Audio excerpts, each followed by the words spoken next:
So let's start with something super easy. Who I am, Mirko, as my last year PyCon IT badge says, from Monday to Friday I'm full stack Pythonist. I do basically everything with Python, and on Saturday and Sunday I'm a core Kivy developer. But today we have a special guest over here.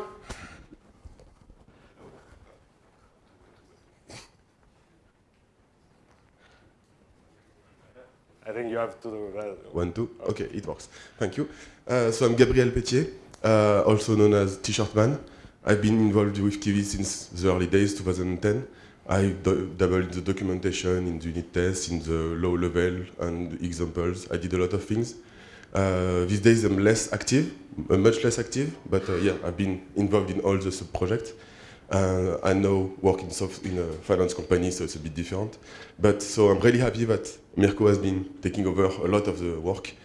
He's now like really driving the development. I'm still involved. I'm still really interested into Kivy. But yeah, the new generation is there, so I'm really happy that he's going to present to you. Thank you. So we are not alone at Kivy. This is the team of the core developers. We are 8 core developers at the moment. There's Matteo Viabel, aka Tito, Gabriel Pétier over here, then Akshay Arora from India, Alexander Taylor from the UK, Matthew Angel from USA, then we have Rachel Larkin from South Africa, Andre Mira from Spain, and that's me, the last addition to the team. But yeah, this is the real Kivy team. We have all these contributors along all our repositories. And we also have 184 sponsors and supporters on Open Collective. It's really important. We had the chance to build an infrastructure with Apple Silicon M1 to build our SAE tools. Thank you, Open Collective. So thank you, contributors, sponsors, and supporters. But let's start with some history about Kivy. Well, I guess we can consider this commit as the Kivy board day. Well, the Kivy board day was almost 13 years ago. But everything started on a project on which Tito's Mathieu Verbal was already working at the time as PyMT, or Python Multitouch, which has been created in 2007, so 16 years ago. I was 12, 16 years ago. So Kivy is made for today and tomorrow. Novel input methods such as multitouch have become increasingly important. We created Kivy from scratch, specifically for the kind of interaction. Well, even if the statement has been added like quite a long time ago to our documents, it still looks fresh. Even if the most important things may have changed meanwhile, as the framework evolved with the tech itself. Okay, Mirko, I got it, but why use Kivy every day, and why we should care about it? Well, Kivy is cross-platform, so you only have to write once, and then you can deploy almost anywhere. Where almost is iOS, Android, macOS, Linux, and Windows.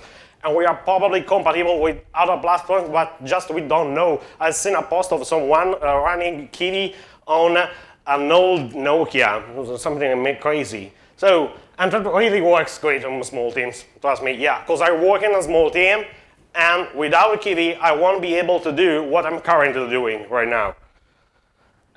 Kivy is fast, because time-critical functionalities I implemented inside on is also GPU accelerated, obviously when it makes sense, and implement intelligent algorithms to minimize costly operation.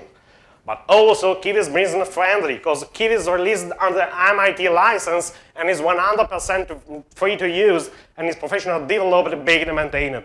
Companies and individuals are using Kivy for their project every day. Yeah, the company like the one I work for. Kivy makes Pythonistas happy, because yeah, as a Pythonista we are quite open-minded, so we are probably good to switch to another language to develop mobile, get desktop apps, but if we can just avoid that, I think that you all are getting a super smile on your face. Kivy has a complete toolset. Yeah, I was writing the first version of these slides last August while I was in Rotterdam, and I talked with myself, and I say, oh, how I can describe to people the entire Kivy ecosystem? Because Kivy, the part you use to create the UI, is only a small part. So let's have a look at the entire toolset. I have what I call being cross-platform, which is PyGenius, PyObjects, and Plier, and then on the other side we have the packaging part, which is Python 400, Kivy OS, Kivy SDK Packager, and Bulldozer. And yeah, we have also a lot of other nice projects, such as LDStream and Kivan. So let's start with the first part of the toolset. PyGenius. PyGenius is a Python model to access Java classes, Python classes using the Java native interface, GNI. So what we are doing over here, we are just importing the autoclass helper from Genius, and then we are loading necessary under the Java classes. So we are loading the handle widget toast and Java lang string. We are getting the current context, which is into the Python activity. We are creating the string, and then we are making the test into the toast, and we are showing the toast. This is currently the output on my Android phone. So we are accessing Java classes through Python. PyObjects.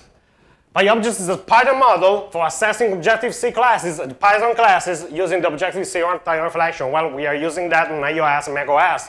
So, like PyGenius, from PyObjects we are importing autoclass, and also a lot of other things, because on PyObjects we need to load the framework actually. So we are loading the AppKit framework, then we are getting the NSR class with the autoclass helper. We are unlocking and creating the NSR object. We are setting the message text, and we're running the model. And this is the output on my Mac actually.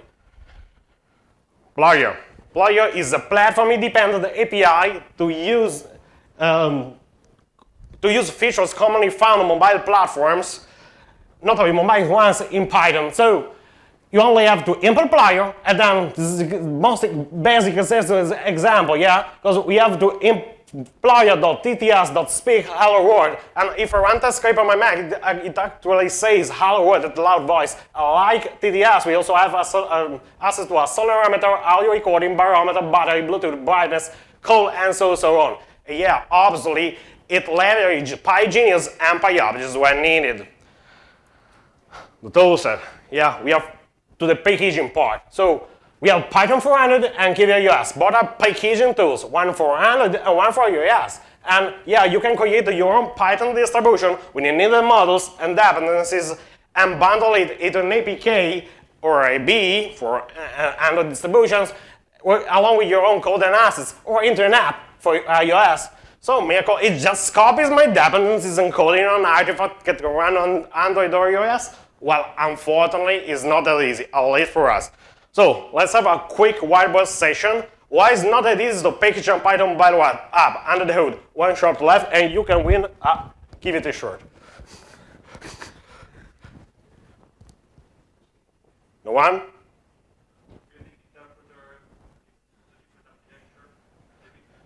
Also, so let's go ahead. We need to package a Python interpreter that is able to run on Android or iOS, because we don't have a Python interpreter on Android or iOS, and we need to start a Python interpreter, because it doesn't start by itself.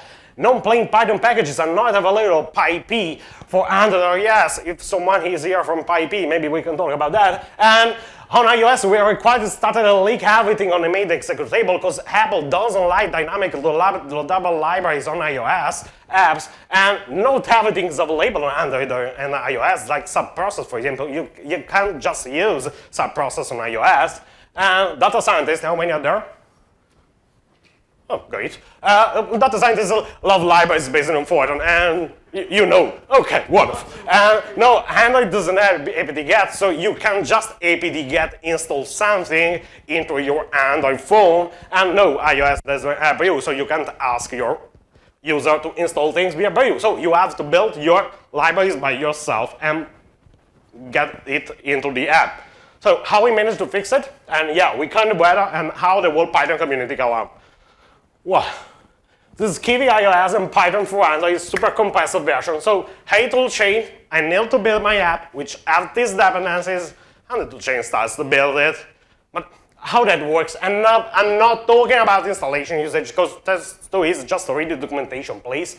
And so a dependency graph is built, and then for every dependency, if it's a Python package and is plain Python, well, we just pip install that into the right folder. Some flags are needed, but we are just pip installing that. If it's a Python package, but it's not plain Python, well, we need a recipe. A recipe is a set of instructions which make able to cross-compile a thing and place it into the side packages or libraries folder. And if it's not a Python package like OpenSSL or Python 3 itself, well, still a recipe which builds Python 3 or OpenSSL and place it into the libraries folder. Yeah, we also have the host Python 3, which is actually a Python version which we compile and runs on your development machine, and is needed to cross-compile everything else. So in your app, in Android or iOS app, you have your Bootstrap, which on Android is SDL2, WebView or service, and on iOS is SDL2. Then we have the Python 3, which is the one which runs on the target device. Then we have site packages folder, yeah, your site packages folder. The libraries like OpenSSL and SDL2, and yeah, finally your app with your app code and assets. So I use work to run your app on your phone, but it works.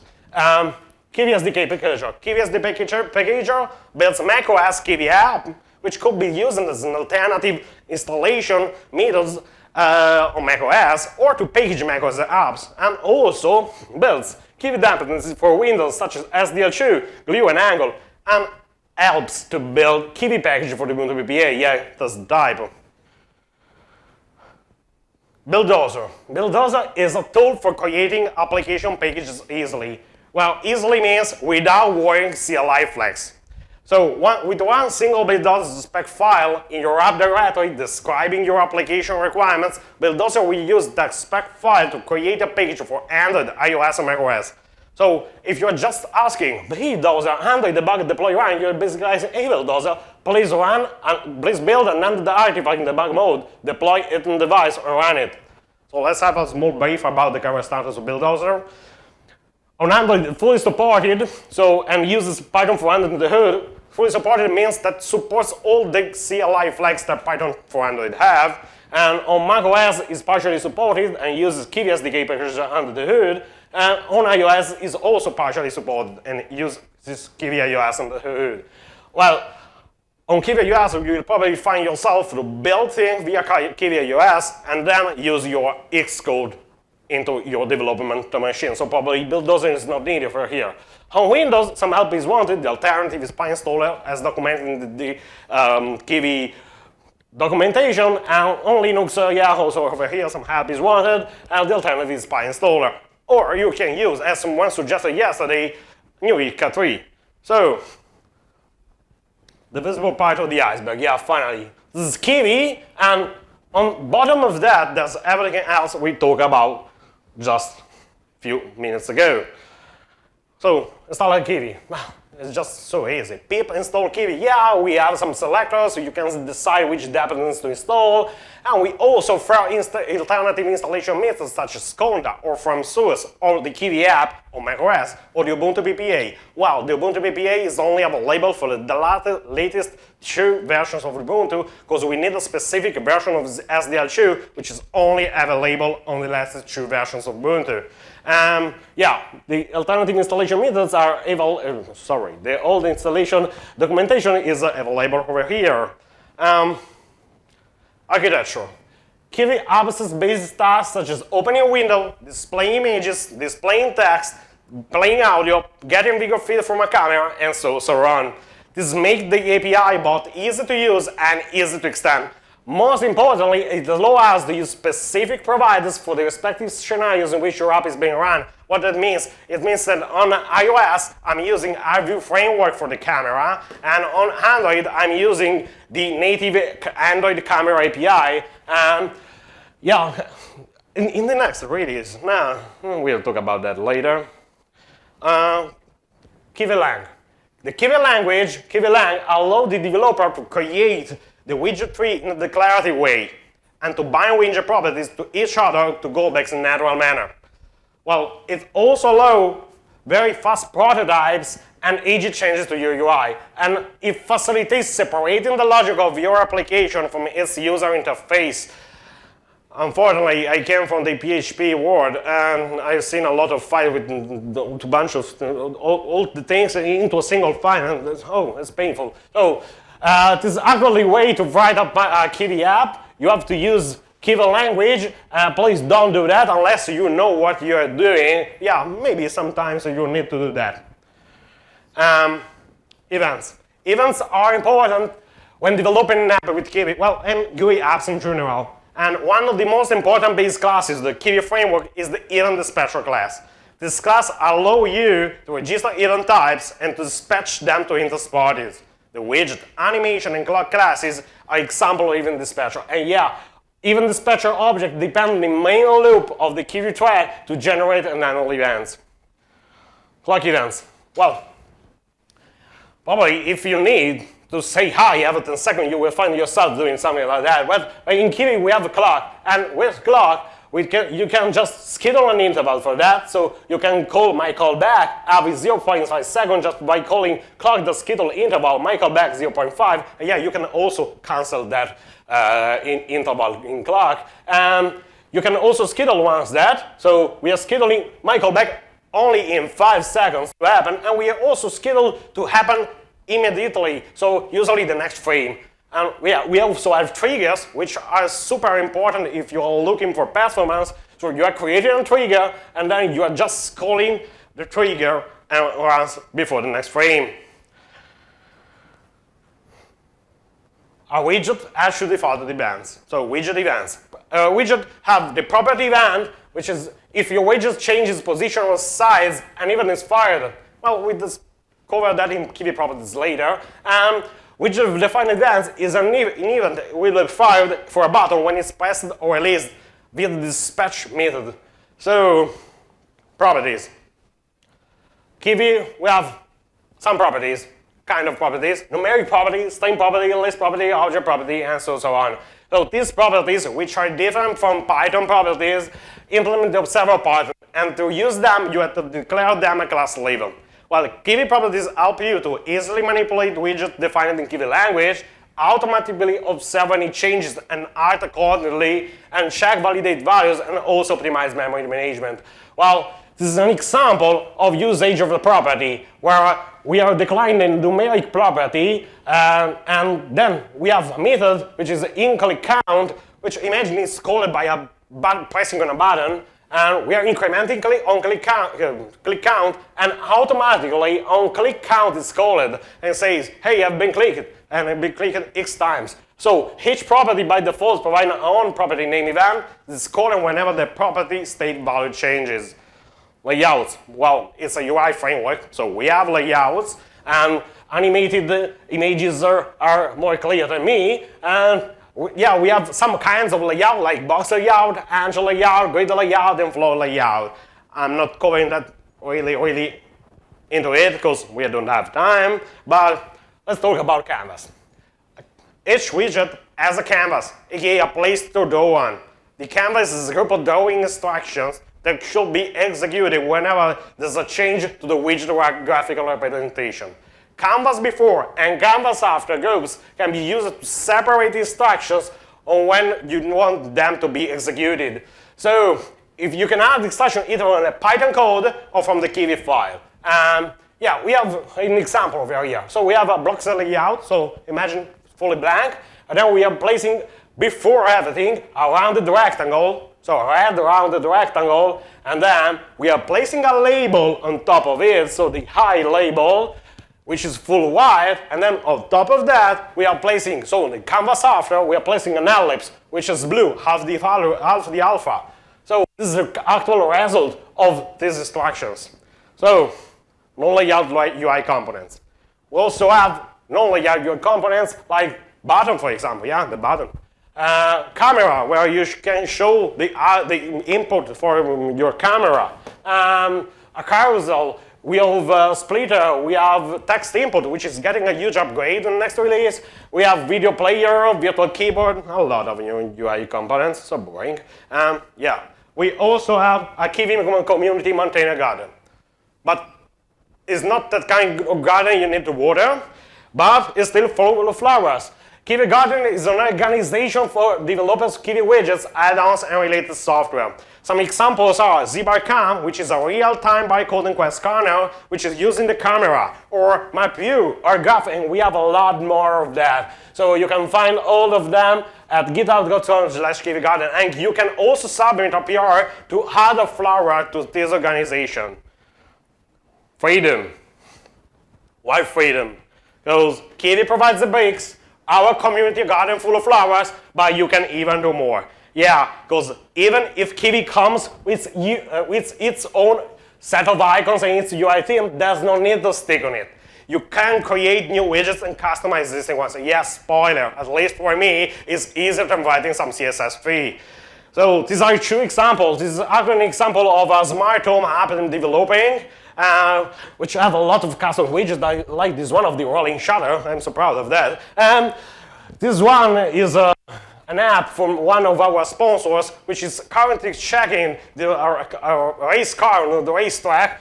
And these are all real-time values shown on the app. And these are all custom widgets. So some projects from my community are also available at kivy.com/gallery.html.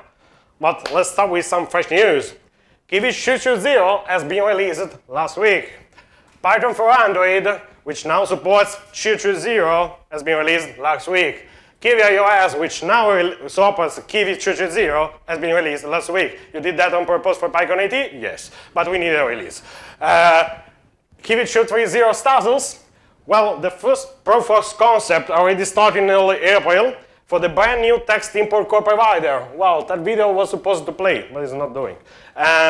So we are getting a new text import core provider, and we are soon getting support for IMA into Kivy. So you will be able to type in Korean, in Chinese, in Japanese without any issue.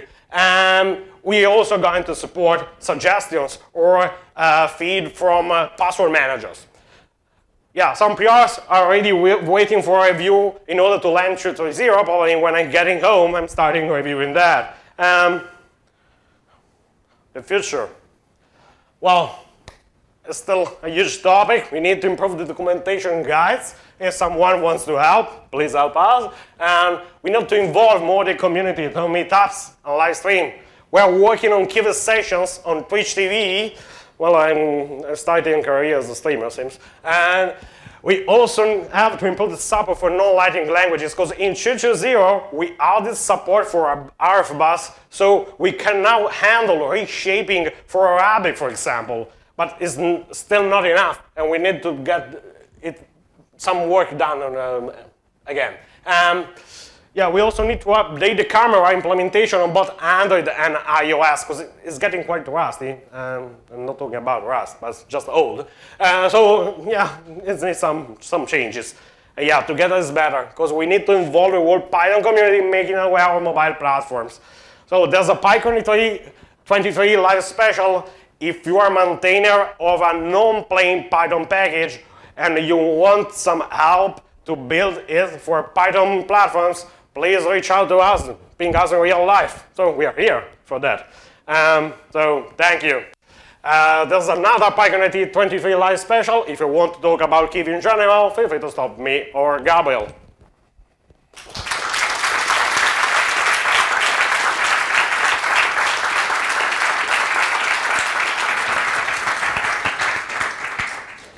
Okay, thank you very much for your talk. We have many questions. He is replying to. Okay. It's your turn, right? Okay, for the first, how does it compare to Kotlin Swift in terms of performances? Well, of course, it all depends on your app, but it can totally compete with that, and you can totally do state-of-the-art Kivy app that goes as fast or faster than the equivalent Flutter app. In the end, like, it's always depend. Yeah, don't do stupid things. Like when you get performance problem, like profile optimized, but you can totally do really complex applications with a lot of widgets that perform really well. Okay. Do you think it's possible to build with Kivy a mobile app that's really indistinguishable from a native one, both with Android and iOS? So it will always be distinctions. Like it depends on you how much work you want to do to make it like look like a native app. But since it's OpenGL, like custom widget, it doesn't have the same look and feel by default, and it's a lot of work to make it behave exactly the same way. And of course, if you do that, you have to do that work both times, one for Android, one for iOS, because it's not the same look and feel. So at this point, if that's your target, you should probably do 2 different apps, and you might want to not do them in Kivy, but to do them in the native framework, if you really that's what you need. But like it's not all applications need that, and it can make a lot of sense to have one application that have a consistent behavior everywhere. But of course it's a trade-off that you have to do. All right. If Kivy has different dependencies for Android and iOS, how do you achieve platform portability? So yeah, as the core provider system that Mirko explained means that Kivy needs features rather than dependencies, and these features can be provided by different dependencies. These days, like the major dependency that we have is SDL2. It's like the core provider for all the features that we need, and that's the one we use by default on all platforms. But for many things, we have alternative implementations that are more specific to the platform. So when we build Kivy on the target platform, we build with the dependencies that provide the feature we need. But it's always options that the user can choose, and some options make sense, some won't. But yeah, it's like there is custom build systems for each of these dependencies. And most are optional because you can select another one if you prefer it. Do we still need to make separate GUIs for Android and iOS, or we have to, we have some abstract templates? I'm not sure I understand the question, but like what you build with Kivy will by default look the same on both platforms. If you want like to have different look and feel, you can of course keep the same base and create your own templates. But like we don't do like specific high-level buttons or layouts or whatever, but would try to emulate one platform and switch behavior to emulate the other platform when we change. We don't do that. That's totally possible. If someone wants to do that, they're welcome to do a third-party library doing that. But yeah, it's probably hard because like you want an API that caters to different needs at the lower level. So that's why like we are busy enough. We didn't try to do that. What's about include Python interpreter with library inside the app that wants to deploy iOS platform, e.g., for example, Pythonista app or Juno app?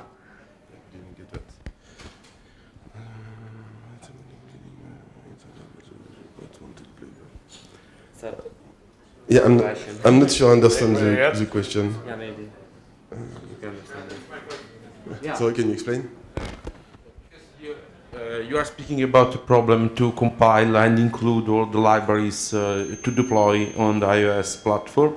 I think because there are many other apps on the App Store that use another approach, that is to use an interpreter, Python, in Sandbox, with compiled a lot of libraries. Okay, a lot, I mean, a number of libraries, and then use Python to execute this kind of on. For example, it's Pythonista or Juno that use this kind of approach. The architecture is very similar. We do ship a Python interpreter as a library, and like the bootstrap that Mirko was talking about is just a really simple Android or iOS app that loads the Python interpreter and gives it your code to run. So like it's not that different. The main difference with this is that they bundle all the libraries you might need, and like it makes a really big app, and then you have to provide the code to run that. Like so by default you could make a Python for Android or KiwiOS build with all the optional dependencies, but like your app will be a lot bigger than it needs to be. So usually you want to pick and choose which dependencies you want. Okay, we have 10 seconds, so I think that was the last one. Thank you very much for your talk. Thank you.